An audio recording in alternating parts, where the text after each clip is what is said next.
Hello दोस्तों, राधे राधे। आप सभी का स्वागत है पम्मी सिंह ऑफिशियल में।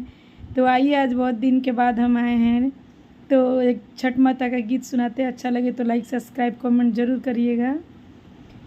को पी बोलेली छठिया माता, सुनाए सेवक लोग, सुनाए सेवक लोग। ए हमरा घाटे दुभिया उपजी गईले, मकरी बसे न ले, मकरी बसे न ले।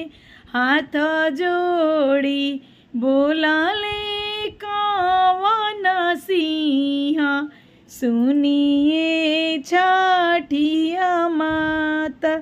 ए रौरा घाटे दुभिया छिलाई देबो, मकरी उजाड़ी देबो, चंदन पड़ोड़ी देबो, घिउए हुँ मद करबो, दूध से अर्घ देबो।